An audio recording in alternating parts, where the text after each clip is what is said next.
सत श्री अकाल। मैं अजय कुमार साइंस मास्टर सरकारी सीनियर सैकेंडरी स्कूल जैतो सरजा जिला गुरदासपुर तो।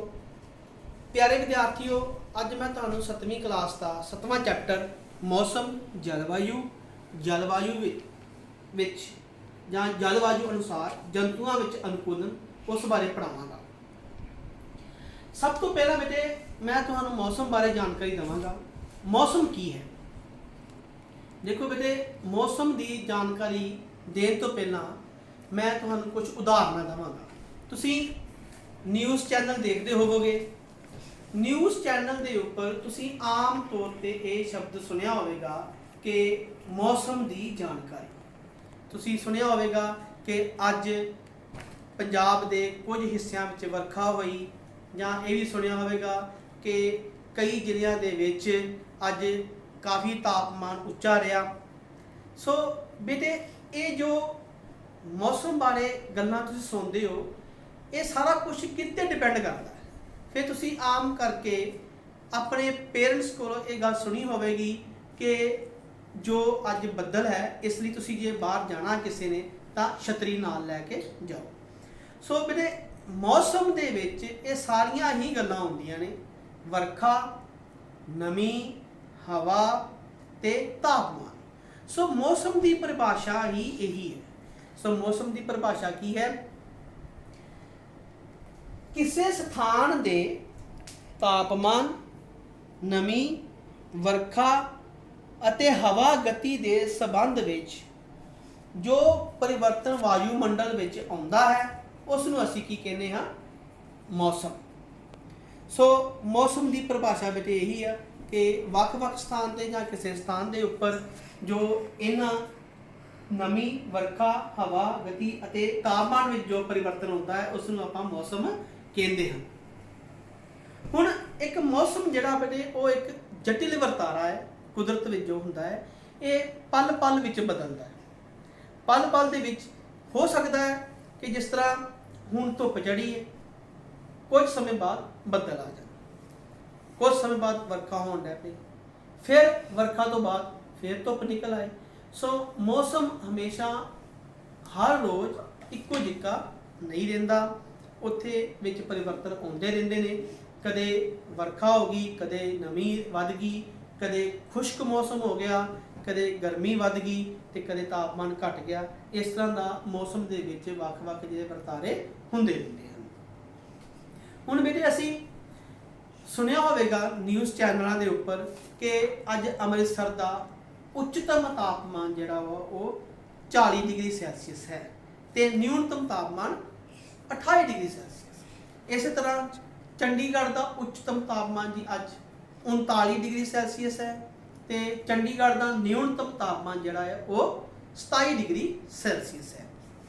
हुण ये जो तापमान है, उच्चतम तापमान ते न्यूनतम तापमान, ਇਹਦੇ ਵਿੱਚ मतलब की है? देखो, गर्मियों के विच की हुंदा है कि सूरज जो निकलता है उदों थोड़ा थोड़ा तापमान वाधा देंदा, वधी जाता ते 3-4 बजे तक सब तो वध तापमान हुंदा है।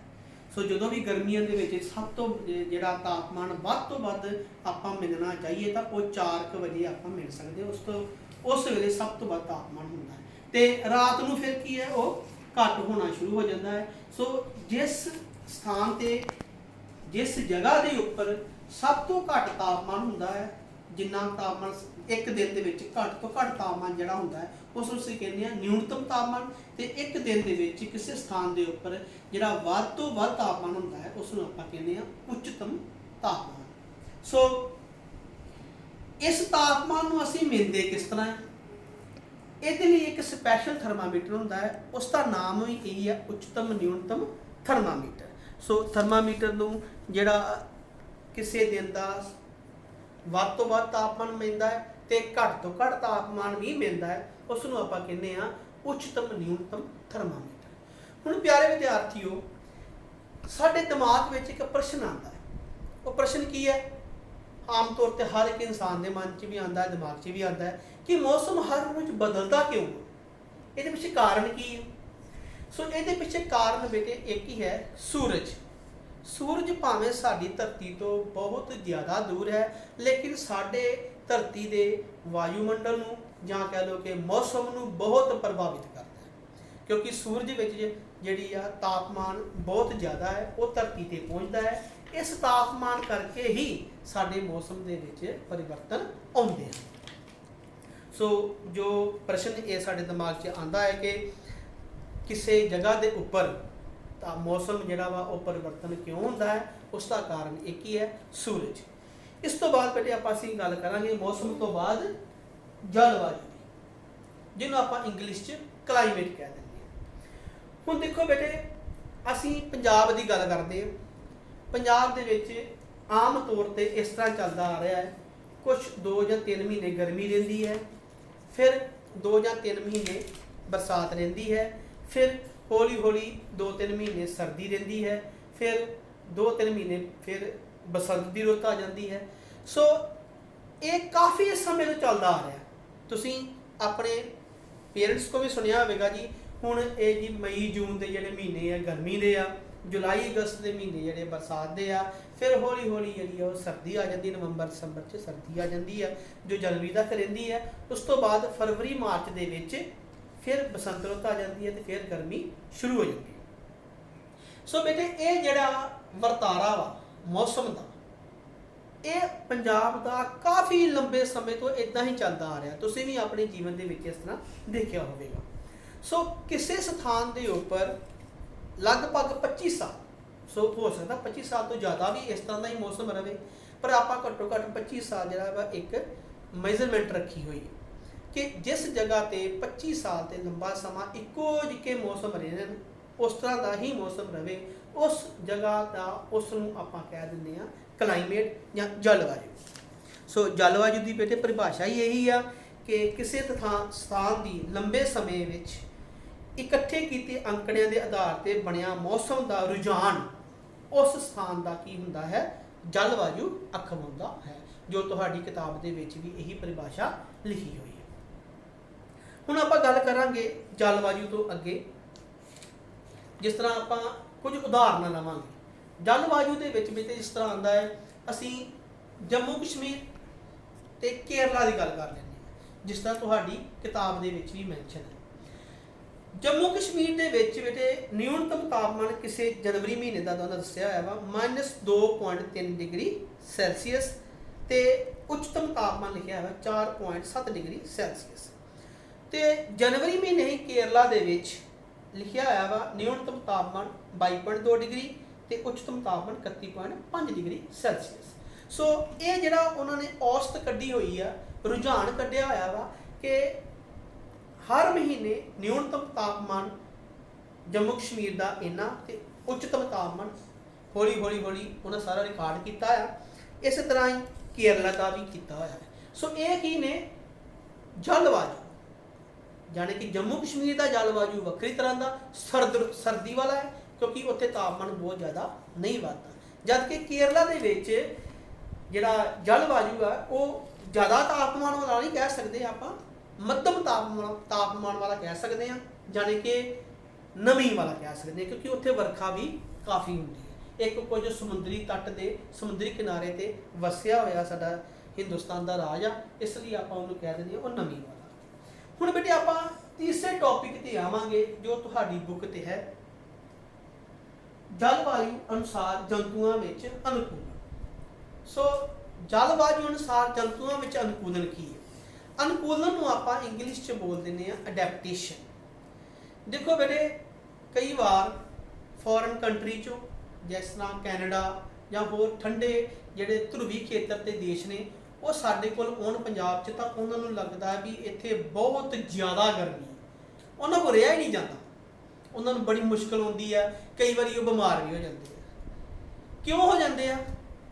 ਕਿਉਂਕਿ ਉਹ ਆਪਣੇ ਦੇਸ਼ ਦੇ ਕਲਾਈਮੇਟ ਦੇ ਅਨੁਸਾਰ ਰਹਿਣਾ ਸਿੱਖ ਗਏ ਹੁੰਦੇ, ਤੇ ਅਸੀਂ ਆਪਣੇ ਦੇਸ਼ ਦੇ ਕਲਾਈਮੇਟ ਅਨੁਸਾਰ ਰਹਿਣਾ ਸਿੱਖਿਆ ਹੁੰਦਾ। ਅਸੀਂ ਆਪਣੇ ਦੇਸ਼ ਦਾ ਕਲਾਈਮੇਟ ਅਡਾਪਟ ਕੀਤਾ ਹੋਇਆ ਹੈ, ਉਹਨਾਂ ਨੇ ਆਪਣੇ ਦੇਸ਼ ਦਾ ਕਲਾਈਮੇਟ ਅਡਾਪਟ ਕੀਤਾ ਹੋਇਆ। ਇਸ ਤਰ੍ਹਾਂ ਹੀ ਹਰ ਜਗ੍ਹਾ ਤੇ ਜਿਹੜੇ ਜੰਤੂ ਹੁੰਦੇ ਆ ਉਹ ਉਸੇ ਜਲਵਾਯੂ ਦੇ ਅਨੁਸਾਰ ਰਹਿਣਾ ਸਿੱਖ ਲੈਂਦੇ।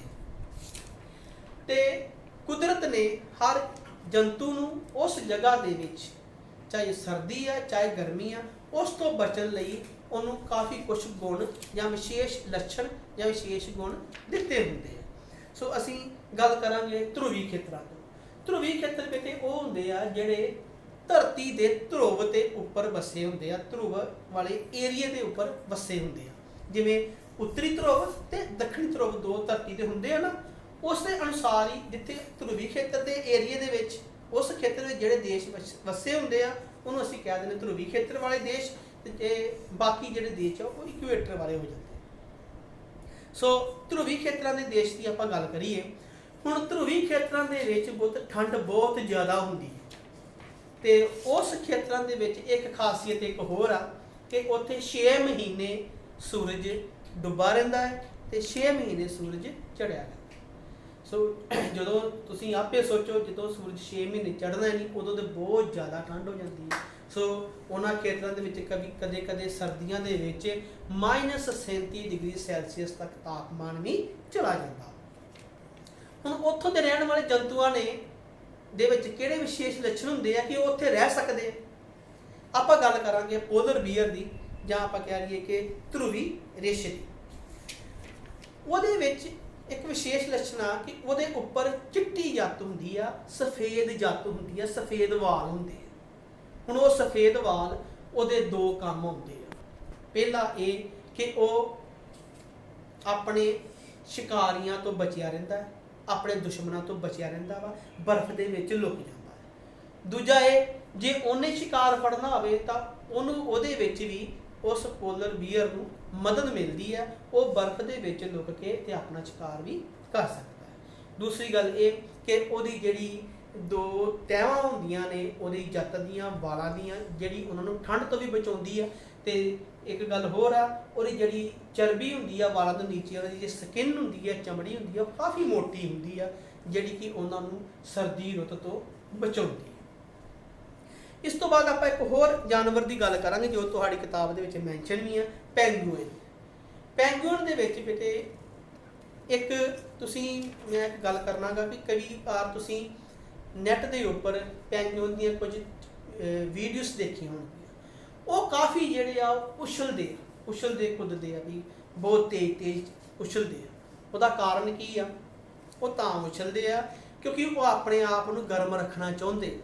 ਹੁਣ ਦੇਖੋ, ਠੰਡੇ ਏਰੀਏ ਦੇ ਵਿੱਚ, ਠੰਡੇ ਖੇਤਰਾਂ ਦੇ ਵਿੱਚ ਤਾਂ ਉਹੀ ਜੀਵ ਜੰਤੂ ਬਚੇ ਰਹਿਣਗੇ ਜੋ ਆਪਣੇ ਆਪ ਨੂੰ ਗਰਮ ਰੱਖ ਸਕਦੇ। ਸੋ ਪੈਂਗੂਇਨ ਉਹ ਤਾਂ ਇਸ ਤਰ੍ਹਾਂ ਕਰਦੇ ਆ ਕਿਉਂਕਿ ਉਹ ਆਪਣੇ ਆਪ ਨੂੰ ਗਰਮ ਰੱਖ ਸਕਦੇ ਹਨ।